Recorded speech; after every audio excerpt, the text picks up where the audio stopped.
사실 그 누구도 우리나라 채권시장에서 기준금리를 3.5에서 앞으로 3.75, 뭐 4% 이렇게 올릴 거다라고 예상하는 분은 아무도 없는데도 국채 2년, 3년이 기준금리는 저기 있는데 오 하면서 그냥 따라 올라가는 시기인 거고, 즉 미국채 10년물이 오르면 우리나라의 대출금리도 같이 올라버린다.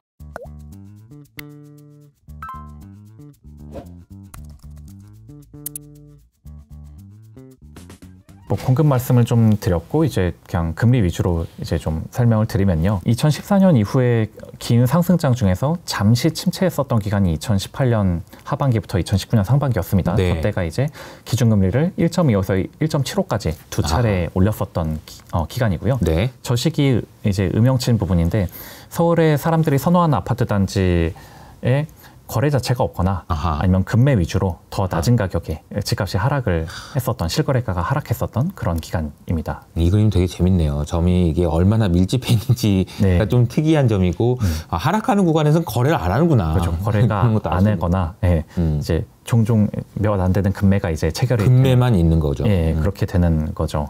저때 저도 개인적으로 판단을 좀 잘못하기는 했지만, 네. 저때 저는 한번 그럼 이제 드디어 하락장의 시작인가 보다. 뭐 그동안 많이 올랐지 뭐 이렇게 생각을 했는데, 예상과 달리 이제 금리를 1.75에서 0.5까지, 당시 코로나 영향도 있었지만 그렇죠. 그 금리를 빠르게 낮춰버리니까 그 뒤 다시 불타는 수요와 함께 집값이 빠르게 다시 오르는 반등하는 모습이죠. 그러니까 이게 예를 들어서 이 그림에서 반포 B 아파트를 보면 점이 몇 개 있지도 않은데 저 밑에서 파신 분은 좀 후회 많이 하시겠죠. 그렇죠. 그러니까 내가 저 때만 몇 개 버텼으면 있지도 않아. 그리고 그거 더 외로운 거지. 파는 사람이 많기라도 했으면 그럴 텐데, 파는 사람이 몇 명 없어 주변에. 근데 나만 이제 그런 생각이 들 것 같아요. 그러니까 내가 좀만 버텼으면 금리가 저렇게 내려서 이렇게 훨씬 더 높은 가격 팔더라도 더 높은 가격에 팔았을 텐데라는 안타까움이 좀 맞아요. 있겠죠. 그게 가까운 한 3년 다시 이렇게 봐도 2019년부터 이제 2021년 8월부터 이제 우리나라가 기준금리를 올렸으니까요. 그 전까지는 기준금리도 시장금리도 내려갔고, 그 내리는 시기에는 전세가와 매매가 둘 다 오른 양상이었고요. 그리고 2021년 8월 이후부터는 시장금리 오르면서 이제 전세가도 매매가도 역시 내려가는 추세를 우리가 이렇게 확연하게 이렇게 볼 수가 있습니다. 그래, 기준금리는 3.5%로 지금 최고인데 그 왜 그러면 올해 상반기는 집값이 막 오르냐? 또 말씀하신 게 뭐가 안 맞는 것 같단 말이에요. 그렇죠. 근데 지금 금리 영향을 받는다면서. 영향 받는 하면서 지금 꼭 기준금리랑 놓고 이렇게 지금 설명을 했는데 왜 그러냐? 세 가지 이유를 말씀을 드리면은, 일단은 뭐 일산 부동산 대책이 뭐 많은 부분 이제 규제를 빠르게 많이 완화를 했고, 그 다음에 이제 특례 보금자리론 40조 이게 이제 소득과 상관없이 뭐 9억 이하 주택은 5억 원까지, 심지어 DSR에도 안 들어가는 식으로 하니까 소득이 많은 분들도 DSR도 안 들어가는 이런 좋은 론을 이제 유동성을 이제 받아갈 수 있는 그런 특혜가 좀 정책적으로 제공이 됐고, 그 다음으로 제가 좀 더 관건 더 중요한 거라고 생각하는 게 뭐냐면, 대출에 대한 가산금리도 내려갔다라는 거거든요. 그러니까 가산금리라는 거는 이 그래프에서 보시듯이 이제 회색 바로 된 게 가산금리인 건데, 즉 주택담보대출은 대체로 코픽스는 이제 은행의 평균적인 조달금리죠. 그러니까 은행의 조달금리 대비 대략 이제 몇 퍼센트 정도 가산금리를 붙여서 그렇게 해서 이제 변동금리로 이제 주로 주택담보대출이 나가는데, 즉 은행의 마진 같은 거라고 보시면, 나도 이거 좀 남겨 먹고야지 대출하지 뭐 이런 거네요. 그렇죠. 마진.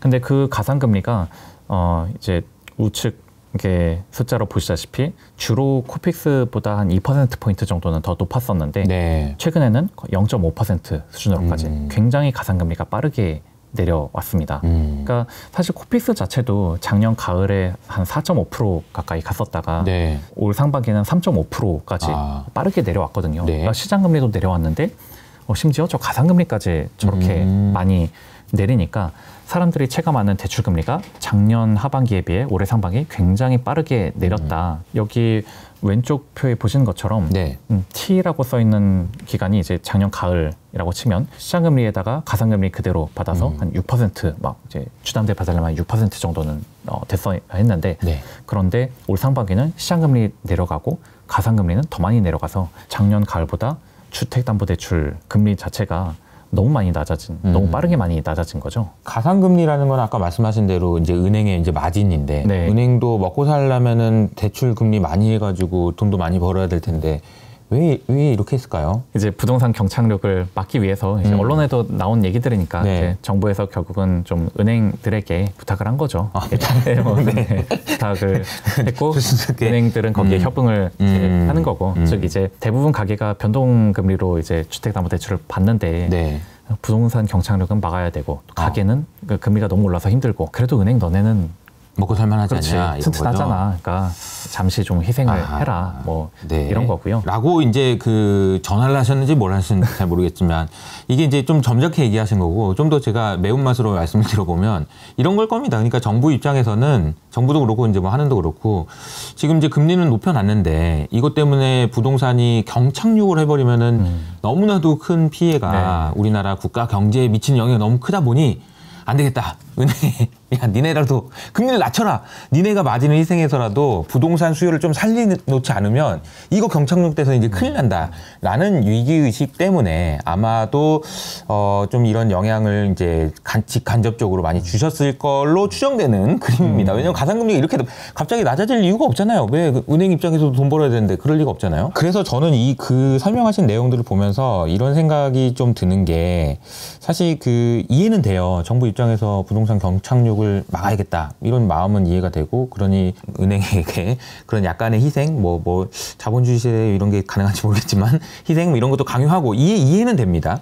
그런데 이제 그 모습을 본 투자자들 혹은 이제 개인들의 입장에서는 야, 저기는 주택은 저렇게 해도 금리가 싸, 그러면 나는 집을 사야 되겠다 이런 생각을 하게 된 것이 어떻게 보면은 부작용이라고 해야 될까요? 이 정책의 이제 부작용을 만들어낸 게 아닌가, 그런 좀 안타까운 마음이 좀 드네요. 그렇죠. 경제적으로는 합리적인 의사결정일 수 있는데, 왜냐면 거기만 지금 대출금리가 싸니까요. 그러니까 저는 이게 너무 저쪽만 낮춰놓은 가상금리가 이렇게 지속될 수는 없다라고 생각하는 이유가, 뭐 말씀하셨다시피 그 가계부채 지금 막 늘어나잖아요. 또 다시 늘어나잖아요. 여기만 싸니까 여기에 대한 자금 수요가 당연히 이쪽으로 몰린 거고, 그러면 맞아요. 은행은 이쪽으로 막 유동성을 줘야 되는데, 네. 그러면 이쪽으로 유동성이 흘러가 버리면 저기 다른 또 은행에 돈이 필요한 중소기업이나 대기업 이런 데들도 우리도 필요한데라고 하는데, 그럼 여기는 금리는 높아. 네, 더 높은 금리로 줘야 되고, 이렇게 지금 그게 지금 지속될 수는 없는 거잖아요. 사실은 그런 거예요. 이제 금리를 좀 낮게 해준다라는 얘기는 좀 좋은 기회를 주는 거잖아요. 예. 근데 그 좋은 기회를 살려서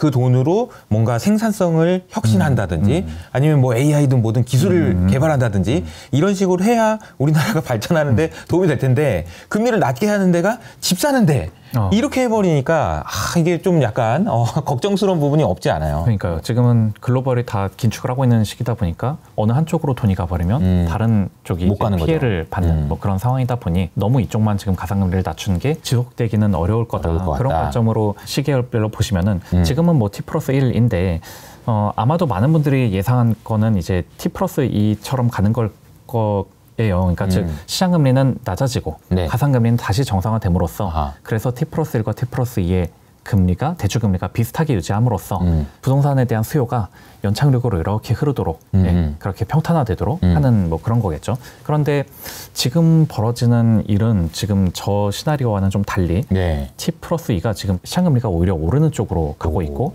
가상금리는 정상화는 점차적으로 돼야 되고 하다 보니까 T+2의 대출금리가 T+1보다 꽤 많이 높아지게 될 것 같은 그런 상황이 된 거죠. 그러면 T+1 때 대출을 받아서 사신 분들 입장에서는 금리가 저렇게 다시 튀어 올라버리면 분명히 수요가 저는 위축될 거라고 보거든요. 그러면 나는 싼 금리의 대출을 받아서 사긴 했지만 수요가 많을 때 사버렸고, 내 뒤로는 수요가 위축이 돼버린다? 그러면 잘못하면은 내가 좀 비싸게 사게 되는 게 아닌가 하는 좀 그런 금리를 기준으로 보면, 그렇죠. 금리를 기준으로 보면 금리가 높아지면 수요는 위축되고 금리가 낮아지면 수요가 이제 회복된다, 이런 관점으로 본다면 이제 그렇다는 거죠. 네. 아마 이제 정부 그리고 이제 한국은행에서의 생각은 이제 왼쪽에 있는 그림일 거예요. 그렇죠. 그러니까 좀 약간 가상금리 낮춰주고 금리가 올라가더라도 이렇게 좀 이렇게 하는 걸로 원래대로 도락하는 그런 느낌을 생각하실 텐데, 그렇지 않을 수도 있다라는 이야기를 좀 해주신 것 같습니다. 물론 뭐 금리 더 내려갈 수도 있죠. 근데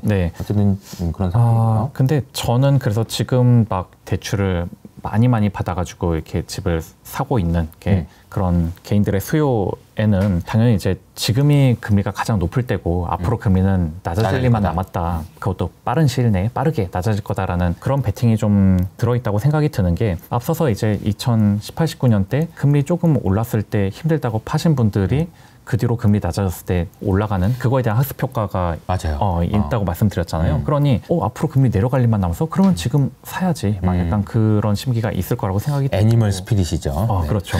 그런 게 저는 채권 시장에서도 보인다라는 싶은 게 원래는 개인들이 채권 매수가 그냥 연간 한 2, 3조 정도였었는데 작년 하반기부터는 월 3조씩 개인들이 채권을 사고 있거든요. 돈이 어디서 그렇게 많으셔가지고 정말 한 달에 3조면 웬 말입니까?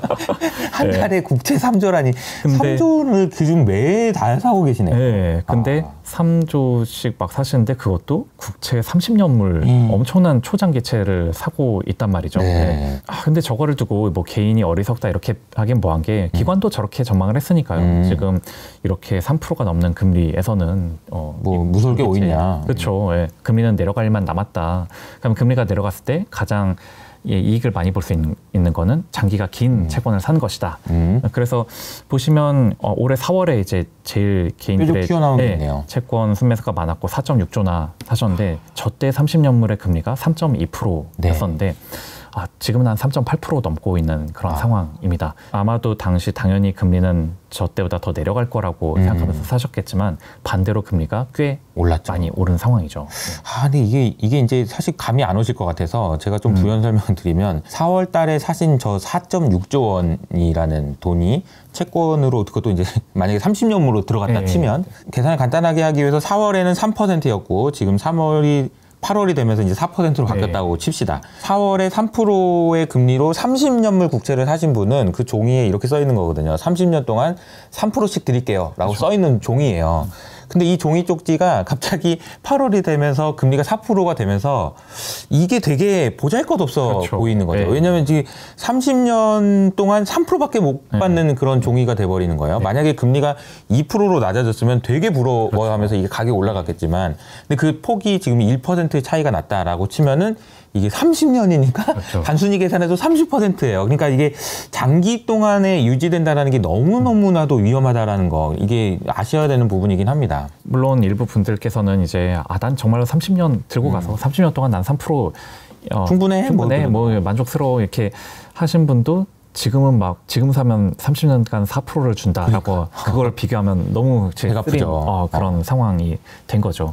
그러면서 개인들이 어쨌든 지금 최근에 미국의 장기물 국채 금리 변동에도 관심이 많으신데 맞아요. 그 이유를 보니까 그러니까 ETF를 산 종목도 보면은 미국도 30년, 우리나라도 30년 막 이렇게 뭐 채권을 샀다 하면은 한 30년 이상은 되는 거를 샀다라는 것 자체가 결국은 금리가 빠르게 내려갈 거다라는 그 심리가 개인도 굉장히 좀 강하고 만연해 있던 게 아닌가 싶거든요. 그렇지만 최근에 너무나 잘 아시다시피 미국채 10년물이 작년 가을에 이제 4.3% 정도였던 게 3.5%까지 이렇게 낮아졌다가 올 여름부터 다시 오르기 시작하면서 지금 다시 한 4.3%로 전고점 지금 와 있는 그런 상황이죠. 이건 지금 기관 투자자들도 대부분 예상하지 못했죠. 다시 지금 인플레 이야기가 나오고 있습니다. 그렇죠.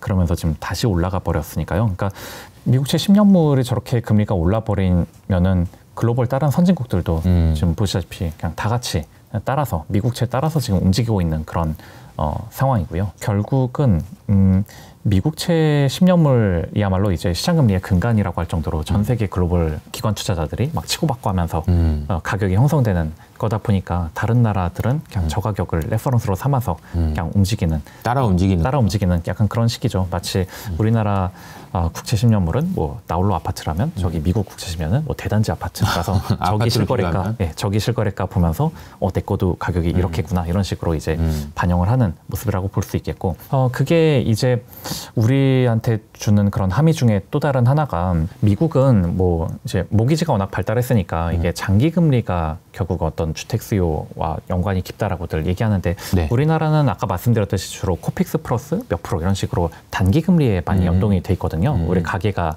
대출을 받는 그런 금리들은 그래서 뭐 10년물이 뭐 높아져도 단기물이 낮으면 뭐 상관없지 않나? 뭐 이렇게 생각을 할 수 있는데 보시면 뭐 당연히 만기 3년짜리보다 만기 10년 채권 수익률이 더 있죠. 일반적으로 그래야 당연한 거고. 그렇죠. 그런데 최근의 모습들 보시면은 그냥 국채 10년과 국채 3년물이 거의 같은 금리로 그냥 움직이고 있습니다. 딱 붙었네요. 네, 딱 붙어서 지금 움직이고 있고, 심지어 작년 가을엔 뭐 4.6까지 갔다 쳐도 올 상반기는 막 3.15까지 너무 빠르게 내려왔고, 그게 역시나 앞서 설명드린 대로 시장금리가 빠르게 내려왔는데 가상금리까지 낮아짐으로써 거의 뭐 기준금리를 1% 이상 낮춘 것 같은 효과를 우리는 주택시장에서 올 상반기에 겪었다. 그렇지만 지금 보시면 시장금리가 이렇게 3.1에서 거의 4%까지 또다시 빠르게 올라온 상황이니까 이렇게 시장금리가 올라온 여파, 그리고 가상금리가 다시 정상화되는 여파가 같이 겹쳐지면 금리 때문에 수요가 좀 다시 위축되는 국면으로 갈 수도 있겠다 싶고요.